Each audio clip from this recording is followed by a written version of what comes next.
নবীন প্রবীণের সমন্বয়ে নতুন বাংলাদেশ গড়ার ঘোষণা দিয়েছেন বিএনপির ভারপ্রাপ্ত চেয়ারম্যান তারেক রহমান।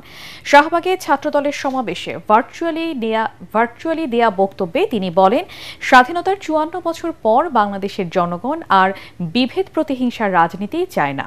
তারেক রহমান বাংলাদেশে ভবিষ্যতে যাতে আর ফ্যাসিবাদ, চরমপন্থা ও উগ্রবাদের উত্থান না ঘটে সে ব্যাপারে তরুণ প্রজন্ম সহ সবাইকে সজাগ থাকার আহ্বান জানান। সমাবেশে মহাসচিব মির্জা ফখরুল ইসলাম আলমগীর বলেন, শেখ হাসিনাকে আর বাংলাদেশে রাজনীতি করার সুযোগ দেয়া যাবে না। মইনুল হাসানের রিপোর্ট। দুনিয়া কাঁপানো জুলাই অভ্যুত্থানের বর্ষপূর্তিকে উপলক্ষ করে ছাত্রদলের এই সমাবেশের আয়োজন হলেও নেতাকর্মীদের বিপুল উপস্থিতির মাধ্যমে বিএনপির জনসমর্থন আর সাংগঠনিক শক্তির জানান দিল দলটি। ছাত্রদলের এই ছাত্র সমাবেশকে ঘিরে তৈরি হয় উৎসব মুখর পরিবেশ। রাজধানী সহ দেশের নানা প্রান্ত থেকে নেতাকর্মীরা এতে যোগ দেয়। ছাত্রদল কর্মী সমর্থকদের উপস্থিতি শাহবাগ ছাড়িয়ে আশপাশের মূল সড়ক, অলিগলিতে ছড়িয়ে পড়ে। সাবেক ছাত্রনেতাদের পর বক্তব্য রাখতে গিয়ে বিএনপি মহাসচিব মির্জা ফখরুল ইসলাম আলমগীর বলেন, গণ অভ্যুত্থানে দেশ ছেড়ে পালিয়ে গিয়ে পার্শ্ববর্তী দেশে বসে নানা ষড়যন্ত্র করে যাচ্ছে পতিত স্বৈরাচার শেখ হাসিনা।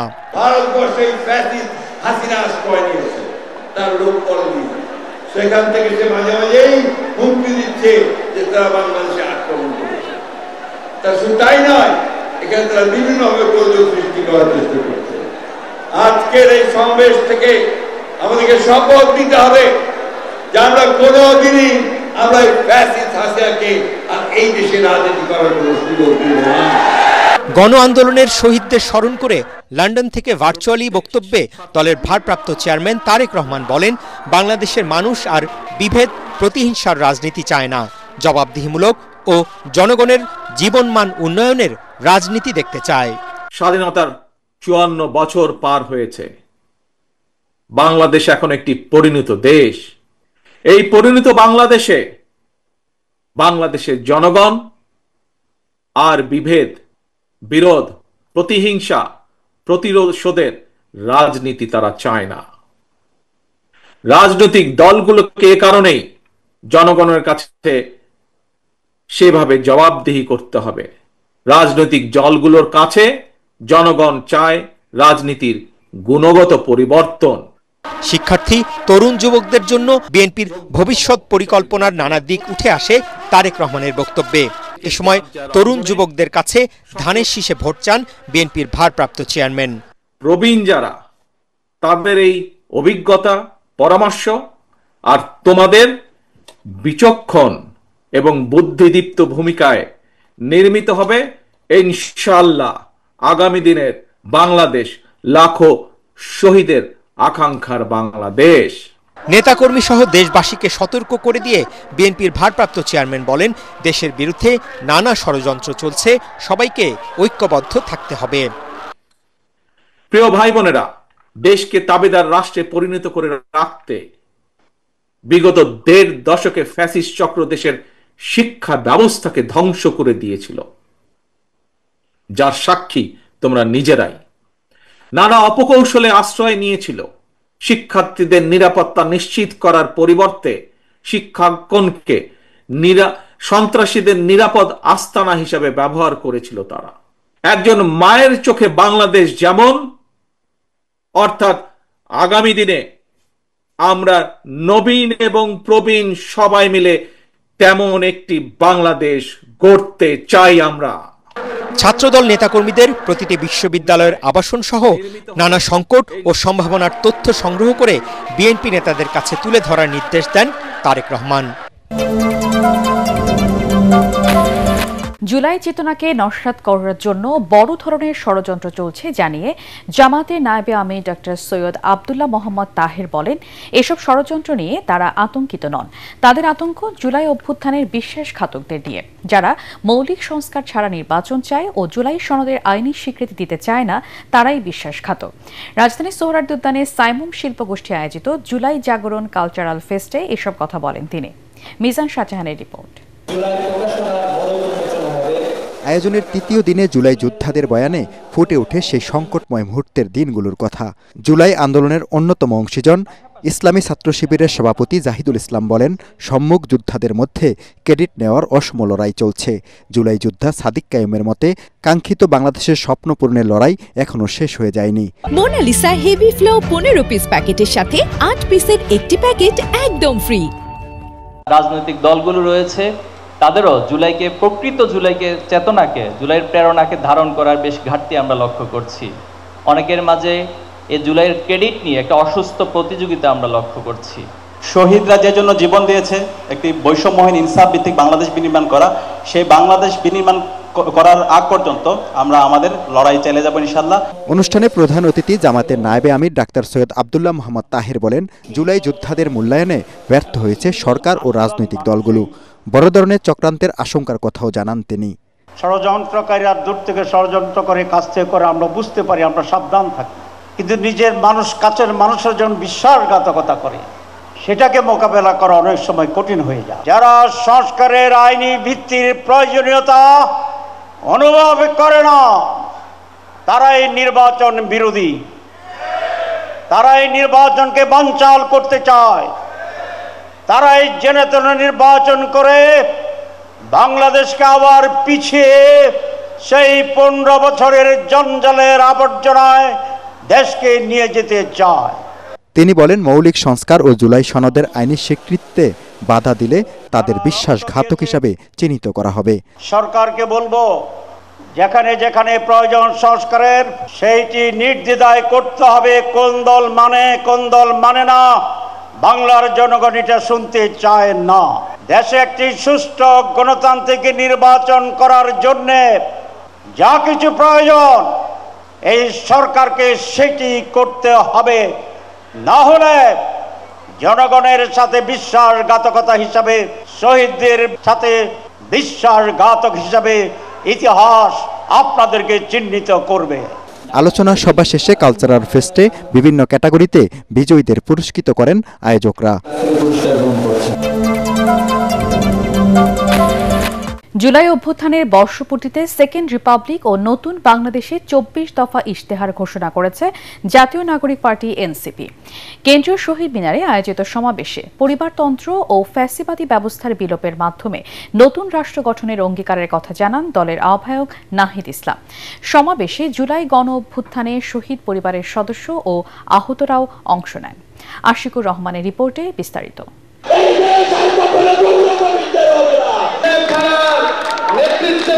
কেন্দ্রীয় শহীদ মিনারে নতুন বাংলাদেশের ইশতেহার ঘোষণার এই সমাবেশে সকাল থেকেই যোগ দিতে থাকেন জাতীয় নাগরিক পার্টি এনসিপির নেতাকর্মীরা। জুলাই আন্দোলনে প্রাণ হারানো শহীদ ইমাম হাসান তায়েবের ভাই রবিউল আউয়ালের আবেগঘন বক্তব্য দিয়ে শুরু হয় সমাবেশ। পরে একে একে বক্তব্য রাখেন এনসিপির কেন্দ্রীয় নেতারা। সন্ধ্যায় নতুন বাংলাদেশের ইশতেহার ঘোষণা করেন এনসিপির আহ্বায়ক নাহিদ ইসলাম। আমাদের প্রথম দফাটি হল নতুন সংবিধান ও সেকেন্ড রিপাবলিক, উপনিবেশ বিরোধী লড়াই, স্বাধীনতা সংগ্রাম ও জুলাই গণ অভ্যুত্থানে জনগণের সাম্য, মানবিক মর্যাদা, সামাজিক সুবিচারের আকাঙ্ক্ষার ভিত্তিতে আমরা বহু ভাষা, সংস্কৃতি ও জাতির নতুন বাংলাদেশ তৈরি করব। পুরাতন ঝেড়ে ফেলে আমাদের রাষ্ট্রের নতুন যাত্রায় আমাদের প্রথম অঙ্গীকারী হচ্ছে গণপরিষদের মাধ্যমে একটা নতুন সংবিধান। জুলাইয়ের আকাঙ্ক্ষা পূরণে আমাদের এই নতুন সংবিধান একনায়কতন্ত্র, পরিবারতন্ত্র, ফ্যাসিবাদী কাঠামোর বিলোপ করে একটি বৈষম্যহীন গণতান্ত্রিক, অন্তর্ভুক্তিমূলক ও জনকল্যাণমুখী রিপাবলিক গঠন করবে। আমাদের এই নতুন রাষ্ট্র ব্যক্তির জীবন, জীবিকা, মর্যাদা, অধিকার সংরক্ষণ করবে। এই নতুন সংবিধান আমাদের রাষ্ট্রের আইন, বিচার ও নির্বাহী বিভাগের মধ্যে ক্ষমতার সুনির্দিষ্ট বিভাজন ও ভারসাম্য নিশ্চিত করবে। আমরা জুলাই ঘোষণাপত্র, জুলাই সদনের সাংবিধানিক স্বীকৃতি নিশ্চিত করব। আমাদের দ্বিতীয় দফাটি হচ্ছে জুলাই গণ অভ্যুত্থানের স্বীকৃতি ও বিচার। এই জনপদের মানুষের উপনিবেশ বিরোধী সংগ্রাম, 1971-এর মহান মুক্তিযুদ্ধের কাঙ্ক্ষিত সাম্য, মানবিক মর্যাদা ও সামাজিক সুবিচার প্রতিষ্ঠার লড়াই এবং জুলাই গণ অভ্যুত্থানের একটি বৈষম্যহীন বাংলাদেশ গঠনের প্রত্যয়ই আমাদের প্রেরণা। আমরা জুলাইয়ে সংগঠিত গণহত্যা, শাপলা গণহত্যা, আমরা পিলখানা হত্যাকাণ্ড, গুম ও বিচার বহির্ভূত হত্যা সহ আওয়ামী ফ্যাসিবাদের সময়ে সংগঠিত সকল মানবতা বিরোধী অপরাধের দৃষ্টান্তমূলক বিচার ও শাস্তির জন্য আমরা লড়াই করব। তিনি বলেন, এক দফা কোনো দল কিংবা সংগঠনের দাবি নয়। এক দফা ঘোষণা হয়েছিল পুরো বাংলাদেশের পক্ষে, আর বাংলাদেশের জনতা ওই এক দফার ঘোষক। আমরা অবাধ, সুষ্ঠু, নিরপেক্ষ নির্বাচনের জন্য নির্বাচন কমিশন আইন ওর গঠন প্রক্রিয়ায় মৌলিক পরিবর্তন সাধন করব এবং রাষ্ট্র কর্তৃক নির্বাচন ও ব্যয় নির্বাহের আইন করার মাধ্যমে নির্বাচনে কালো টাকার প্রভাব হ্রাস করব এবং সৎ ও যোগ্য প্রার্থীদের প্রতিদ্বন্দ্বিতার সুযোগ সৃষ্টি করব। আমাদের চতুর্থ দফাটি হচ্ছে ন্যায় ভিত্তিক বিচার ব্যবস্থা ও আইন সংস্কার। আমাদের রাষ্ট্রে স্বাধীন বিচার বিভাগ ক্ষমতাবানদের পক্ষে অন্ধ অবস্থান নিবে না, বরং মজলুমকে তার প্রাপ্য ন্যায় বিচার বুঝিয়ে দিবে। এছাড়া একটি সত্যিকার জনগণতান্ত্রিক রাষ্ট্র গড়ে তুলতে আমরা ঔপনিবেশিক আমলের সকল আইনকে জাতীয় ও আন্তর্জাতিক মানবাধিকার মানদণ্ডের ভিত্তিতে যুগোপযোগী করব। মৌলিক মানবাধিকার লঙ্ঘন করে এমন কোনো আইন তৈরি করা হবে না। ২৪ দফা বিশিষ্ট নতুন বাংলাদেশের ইশতেহারে দেশ পরিচালনার নীতি, পররাষ্ট্রনীতি, শিক্ষা, স্বাস্থ্য, প্রযুক্তি, প্রবাস নীতি ও দুর্নীতিমুক্ত প্রশাসনিক কাঠামো সহ নানা বিষয় উঠে আসে। আমরা বিচার বিভাগের আলাদা সচিবালয়কে পরিপূর্ণ আর্থিক স্বাধীনতা প্রদান সহ সম্পূর্ণভাবে ক্রিয়াশীল করব। মামলার জট ও দীর্ঘসূত্রে কমাতে আমরা বিচারক আদালতের সংখ্যা বাড়াবো। আমরা মামলার নথিপত্রগুলোকে ডিজিটালাইজ করব এবং মামলার অগ্রগতি অনলাইন ট্র্যাকিং এর ব্যবস্থা করব। আমরা দেওয়ানি দায়ের ক্ষেত্রে আর্থিক ক্ষতিপূরণের প্রাপ্তির বিষয়ে আইনগত কাঠামো প্রণয়ন করব। মানহানির মামলায় শুধু ভুক্তভোগী ব্যক্তি আইনগত প্রতিকার চাইতে পারবেন, এই বাধ্যবাধকতা নিশ্চিত করব। এনসিপির সমাবেশকে কেন্দ্র করে স্লোগানে মুখর ছিল কেন্দ্রীয় শহীদ মিনার এলাকা। ৯ দফা থেকে সেই ঐতিহাসিক এক দফা ঘোষণার দিন আজ। গত বছর ৩৪ জুলাই বা ৩রা আগস্টই শেখ হাসিনা সহ আওয়ামী লীগ সরকারের পতন ও ফ্যাসিবাদ বিলোপের এক দফা ঘোষণা করে বৈষম্য বিরোধী ছাত্র আন্দোলন। এদিন আলোচনার জন্য সব দুয়ার উন্মুক্তের কথা বললেও শেখ হাসিনার পাতা ফাঁদে আর পা দেয়নি নাহিদ, আসিফ, হাসনাতরা, বরং ৩ আগস্টে ঘোষণা দেয়া হয় অসহযোগ আন্দোলনের। সেদিনের স্মৃতি তুলে ধরছেন সহকর্মী মাজহারুল হক মুহাজির।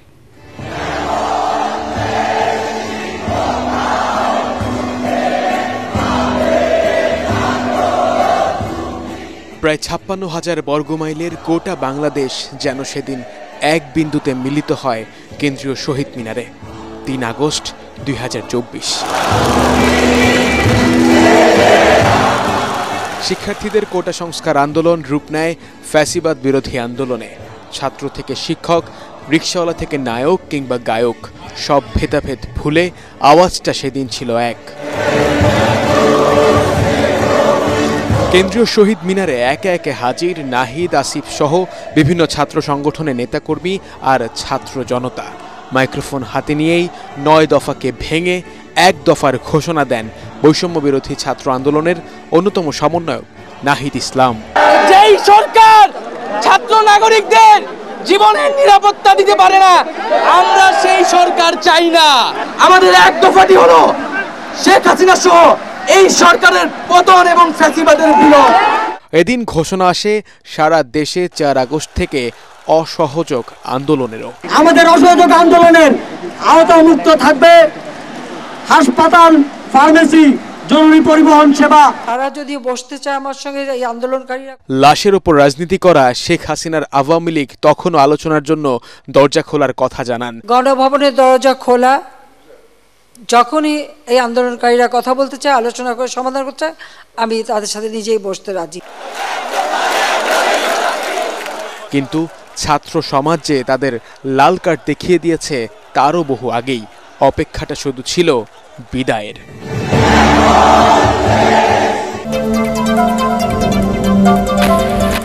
পদোন্নতির ক্ষেত্রে দেশপ্রেমিক, মেধাবী ও দক্ষ কর্মকর্তাদের পদোন্নতি দিতে নৌ ও বিমান বাহিনী নির্বাচনী পর্ষদকে নির্দেশ দিয়েছেন প্রধান উপদেষ্টা ড মোহাম্মদ ইউনূস। নৌ ও বিমান বাহিনী নির্বাচনী পর্ষদ ২০২৫-এর উদ্বোধনকালে এই নির্দেশ দেন তিনি।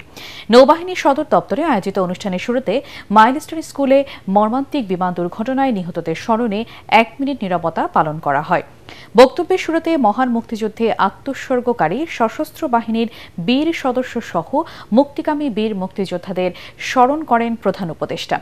একই সাথে স্মরণ করেন ২৪-এর গণ অভ্যুত্থানের শহীদদের। দেশের সেবা ও সুরক্ষায় নৌ বিমান বাহিনী সহ সশস্ত্র বাহিনীর আধুনিকায়নের উপর গুরুত্ব আরোপ করেন ড ইউনূস। আশা করেন সংবিধান সমুন্নত রাখার পাশাপাশি যে কোনো রাষ্ট্রীয় সংকট ও দুর্যোগে অতীতের মতো আগামীতেও সাধারণ মানুষের পাশে দাঁড়াবে এই দুই বাহিনীর সদস্যরা। প্রধান উপদেষ্টাকে অনুষ্ঠানস্থলে স্বাগত জানান নৌবাহিনী প্রধান অ্যাডমিরাল এম নাজমুল হাসান ও বিমান বাহিনী প্রধান air chief marshal Hasan Mahmud. এই নির্বাচনী পরিষদের মাধ্যমে নৌবাহিনীর ক্যাপ্টেন থেকে কমোডর, কমান্ডার থেকে ক্যাপ্টেন এবং লেফটেন্যান্ট কমান্ডার থেকে কমান্ডার পদের কর্মকর্তাদের পদোন্নতির কার্যক্রম শুরু হয়। অন্যদিকে বিমান বাহিনীর গ্রুপ ক্যাপ্টেন থেকে এয়ার কমোডর, উইং কমান্ডার থেকে গ্রুপ ক্যাপ্টেন এবং স্কোয়াড্রন লিডার থেকে উইং কমান্ডার পদে কর্মকর্তাদের নির্বাচিত করা হবে। সাংবাদিকদের সম্মানজনক জীবনের ব্যবস্থা করতে না পারলে তারা অপসাংবাদিকতায় জড়িয়ে পড়বে বলে মন্তব্য করেছেন তথ্য উপদেষ্টা মাহফুজ আলম।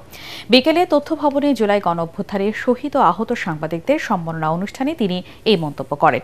এ সময় প্রধান উপদেষ্টার প্রেস সচিব শফিকুল আলম জানান, ২০২৪-এর জুলাই আগস্টে একই সাথে সেরা এবং নিকৃষ্ট সাংবাদিকতা দেখেছেন তিনি। রিপোর্ট করছেন এস.এম. আশরাফ। ২০২৪-এর জুলাই আগস্টে ছাত্র আন্দোলনে অন্তত ৬ সাংবাদিক প্রাণ হারিয়েছেন, আহত কয়েক ডজন। ঢাকার রাজপথ থেকে শুরু করে জেলা শহরে তারা ছিলেন প্রত্যক্ষদর্শী, তথ্যানুসন্ধানী, জনতার কণ্ঠস্বর। গুলির মুখেও পিছপা হননি গণমাধ্যম কর্মীরা। সেসব অকুতোভয় সাংবাদিকদের সম্মাননা জানাতে গিয়ে তথ্য উপদেষ্টা বলেন, ২০২৪-এ গণমাধ্যম মালিকদের প্রতিবন্ধকতা উপেক্ষা করে সাংবাদিকরা পেশাগত দায়িত্ব পালন করেছেন। অনেকেই চেষ্টা করেছেন ভিতর থেকে যে আসলে একটা প্রতিরোধ করে তোলার জন্য। হাউসের মালিকানা অধিকাংশ যেহেতু গত ১৫ বছর নির্ধারিত হয়েছে, ফলে এক ধরনের পক্ষপাত ছিল, এক ধরনের অন্ধ আনুগত্য ছিল। কিন্তু এই পুরা কৃতিত্বটা আসলে হাউসগুলোর চেয়ে ব্যক্তি সাংবাদিকদের এবং যারা এই নৈতিকতা এবং সৎসাহসের সাথে কাজ করেছেন তাদের। এ সময় প্রধান উপদেষ্টার প্রেস সচিব শফিকুল আলম বলেন, একজন মফস্বল সাংবাদিক কিভাবে সাধারণ মানুষের দাবির প্রতি ভূমিকা রাখতে পারেন তার উজ্জ্বল দৃষ্টান্ত ছিল ২০২৪-এর জুলাই আগস্ট। পুলিশ গুলি করছে তার পাশে দাঁড়িয়ে, এবং সবচেয়ে হচ্ছে তার কোনো কিন্তু হোস্টাইল এনভায়রনমেন্টে তার যে একটা জ্যাকেট নাই, মাথায় একটা হেলমেট নাই, কোনো ধরনের কোনো সেফটি ইকুইপমেন্ট ছাড়া সামনে দাঁড়িয়ে সে জার্নালিজম করছে। বাংলাদেশের ইতিহাসে এই জার্নালিজমটা আমরা কোনোদিন দেখি নাই। এ সময় তথ্য উপদেষ্টা সাংবাদিকদের প্রতি আহ্বান জানান, তারা যেন মানুষকে সঠিক তথ্য নিশ্চিত করেন। তাহলে হয়তো এই নতুন